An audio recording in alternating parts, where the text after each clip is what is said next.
بسم اللہ الرحمن الرحیم۔ السلام علیکم ناظرین اکرام، میں ہوں عبد الجبار ترین اور ایک نئے ویلاگ کے ساتھ آپ کی خدمت میں حاضر ہوں۔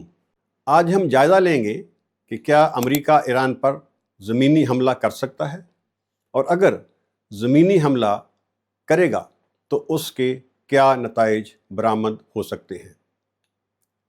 مشرق وسطیٰ ایک بار پھر تاریخ کے ایک نازک موڑ پر کھڑا ہے، جہاں پر بڑی طاقت کی نظریں ایران پر جمی ہوئی ہیں۔ سوال یہ نہیں کہ جنگ ہو سکتی ہے یا نہیں، بلکہ اصل سوال یہ ہے کہ اگر امریکہ ایران میں زمینی فوج اتارنے کا فیصلہ کرتا ہے تو کیا وہ اس جنگ کو جیت سکے گا؟ بظاہر یہ ایک سادہ سا عسکری سوال معلوم ہوتا ہے، مگر حقیقت میں یہ جدید جنگی حکمت عملی، جغرافیہ، معیشت اور عوامی مزاحمت کا ایک پیچیدہ امتزاج ہے۔ ایران پر زمینی حملہ کسی ایک شہر یا حکومت کو گرانے کا مسئلہ نہیں، بلکہ ایک ایسے ملک سے ٹکراؤ ہے جس کی جغرافیائی وسعت، دفاعی ساخت اور نظریاتی بنیادیں اسے ایک غیر معمولی حریف بنا دیتی ہیں۔ تقریباً 16 لاکھ مربع کلومیٹر پر پھیلا ہوا ایران مشرق وسطیٰ کا دوسرا بڑا ملک ہے، اور یہی وسعت کسی بھی بیرونی فوج کے لیے سب سے پہلا چیلنج بن جاتی ہے۔ ایک وسیع رقبے پر قابو پانا صرف عسکری طاقت کا نہیں، بلکہ لاجسٹک، رسد اور طویل مدت منصوبہ بندی کا امتحان ہوتا ہے۔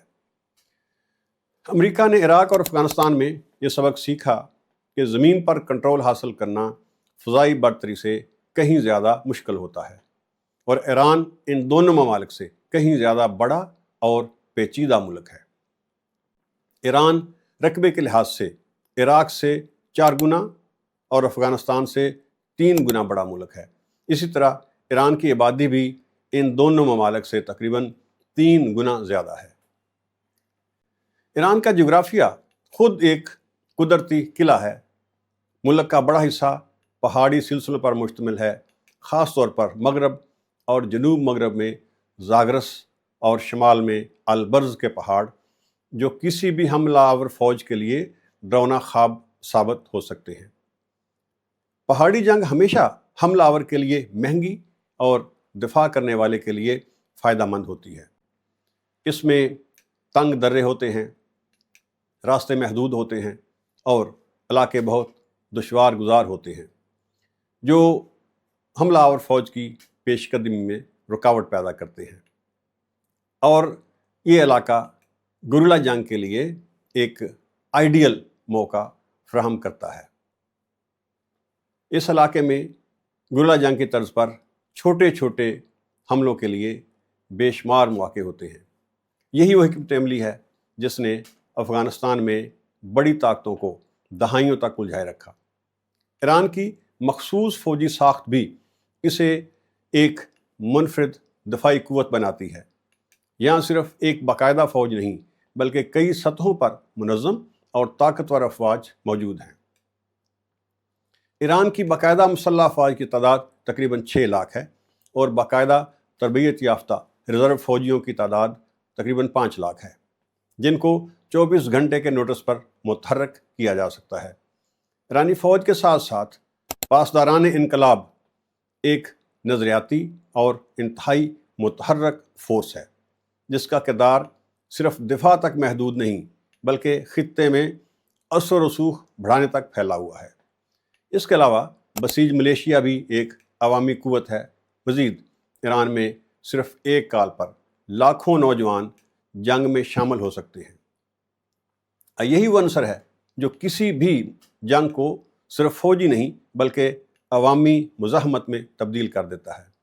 تاریخ گواہ ہے کہ جب جنگ عوامی شکل اختیار کر لے تو دنیا کی بڑی سے بڑی طاقتور فوج بھی فیصلہ کن کامیابی حاصل کرنے میں ناکام رہتی ہے۔ گریلا جنگ ایران کی اسٹریٹجی کا ایک اہم ستون ہو سکتی ہے۔ ایرانی فورسز اور ان کے اتحادی اس طرز کی جنگ میں مہارت رکھتے ہیں، جہاں روایتی محاذ آرائی کی بجائے چھاپہ مار حملے، سڑکوں پر بارودی सुरंगें लगाना और अचानक कार्रवाइयाँ दुश्मन को मुसलसल दबाव में रखती हैं। अमेरिका को इराक और अफ़गानिस्तान में इसी किस्म की जंग का सामना करना पड़ा, जहां इब्तदाई कामयाबी के बावजूद तवील मुद्दती इस्तेहकाम एक ख्वाब बनकर रह गया। ईरान में यही हिकमत अमली कहीं ज़्यादा मौसर हो सकती है, क्योंकि यहाँ रियासती अदारे खुद इस जंग को मुनज़्ज़म करने की सलाहियत रखते हैं। ताहम ये कहना भी दुरुस्त नहीं कि अमेरिका मुकम्मल तौर पर नाकाम हो जाएगा। हकीकत ये है कि अमेरिका दुनिया की सबसे ताकतवर फ़ौज रखता है, जिसके पास जदीद तरीन टेक्नोलॉजी है, वसी बहरी बेड़ा है, स्टेल्थ तैयारे हैं, सेटेलाइट इंटेलिजेंस और तवील फासले तक मार करने वाले मिज़ाइल मौजूद हैं। अमरीकी फ़ज़ाई और बहरिया इब्तदाई मराहल में ईरान के दफ़ाई निज़ाम, एयर बेसेस और कमांड एंड कंट्रोल ढांचे को शदीद नुकसान पहुँचा सकती है। साइबर जंग और इलेक्ट्रॉनिक वारफेयर के ज़रिए ईरान के मवासलाती निज़ाम को भी मफलूज किया जा सकता है। लेकिन जदीद जंग सिर्फ टेक्नोलॉजी का खेल नहीं रही। इराक में सद्दाम हुसैन की हुकूमत चंद हफ्तों में ख़त्म हो गई थी, मगर उसके बाद जो बगावत शुरू हुई उसने अमेरिका को बरसों तक उलझाए रखा। अफ़गानिस्तान में तालिबान हुकूमत का ख़ात्मा भी तेज़ी से हुआ, लेकिन 20 साल बाद भी अमेरिका को वाज़ेह फ़तह हासिल ना हो सकी और उसे तालिबान को ही हुकूमत वापस देकर अफ़गानिस्तान से निकलना पड़ा। ईरान का मामला इन दोनों मालिक से मुख्तलिफ और इंतहाई पेचीदा है, क्योंकि यहाँ रियासती ढांचा ज़्यादा मजबूत है, आबादी ज़्यादा मुत्तहिद है और इलाकाई असर रसूख कहीं ज़्यादा वसी है। अब सबसे अहम सवाल ये है कि अमेरिका के ईरान में फ़ौजी कार्रवाई का मकसद क्या होगा। क्या अमेरिका ईरान की सिर्फ फ़ौजी और इक़्तिसादी सलाहियत को तबाह करना चाहेगा या उस पर मुकम्मल कंट्रोल हासिल करना चाहेगा। बहुत से अस्करी माहिरीन के मुताबिक जदीद दौर में अपने मकासद हासिल करने के लिए किसी रियासत पर कंट्रोल हासिल करने की बजाय उसकी सिस्टम डिसरप्शन यानी निज़ाम में खलल अंदाज़ी या इंतशार फैलाना ज़्यादा अहम स्ट्रेटजी बन चुकी है। इसीलिए अमेरिका भी ईरान पर मुकम्मल फ़ौजी कंट्रोल हासिल करने के बजाय उसकी फ़ौजी और मुआशी ताकत को ख़त्म करने और सिस्टम डिसरप्शन को ही तरजीह देगा। दूसरी तरफ ईरान चूँकि अमेरिका को मुकम्मल शिकस्त नहीं दे सकता, इसलिए वो भी इसी असूल पर अमल कर सकता है।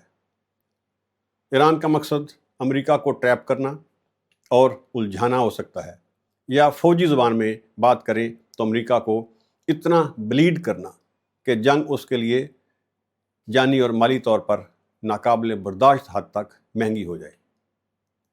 नाज़रीन कराम, इस तमाम सूरत हाल का खुलासा ये है कि ईरान में ज़मीनी जंग किसी भी लिहाज से आसान नहीं होगी। ये एक ऐसी जंग हो सकती है जो ना सिर्फ अस्करी बल्कि इक़्तिसादी, सियासी और नफ्सियाती मैदानों में भी लड़ी जाएगी। अमेरिका अपनी जदीद तरीन टेक्नोलॉजी और फ़ौजी बरतरी के बावजूद ईरान के ख़िलाफ़ फ़तह हासिल करने में कामयाब नहीं हो सकता, जबकि ईरान अपने महदूद वसाइल के बावजूद जंग को तूल देकर इसे महंगा और पेचीदा बना सकता है। आखिर में ये कहना गलत ना होगा कि ईरान के ख़िलाफ़ जंग का फ़ैसला महज अस्करी ताकत का इम्तहान नहीं, बल्कि हिकमत, सब्र और आलमी सियासत की बारीकियों का इम्तहान होगा। तारीख़ हमें ये सबक सिखाती है कि जंगें सिर्फ जदीद टेक्नोलॉजी और हथियारों से नहीं जीती जा सकती, बल्कि कौमों के अज़म, जोग्राफिया की हकीकत और वक़्त के बहाव के साथ इनका अंजाम तय होता है। ईरान का मामला भी कुछ मुख्तलिफ नहीं, और यही वजह है कि दुनिया के बेशतर माहिरीन इस बात पर मुत्तफ़िक़ नज़र आते हैं कि अगर ये जंग छिड़ी तो ये तेज़, आसान और मुख्तसर हरगिज़ नहीं होगी, बल्कि एक तवील और फ़ैसला कुन आलमी आज़माइश बन सकती है और अमेरिका को एक और आलमी रुसवाई का सामना करना पड़ सकता है। नाज़रीन इकराम, इस वीडियो को लाइक करें, सब्सक्राइब करें और कमेंट्स में अपनी कीमती राय का इज़हार ज़रूर करें। हम जल्द ही एक नए व्लॉग के साथ آپ کی خدمت میں حاضر ہوں گے۔ آپ کا بہت بہت شکریہ۔ اللہ حافظ۔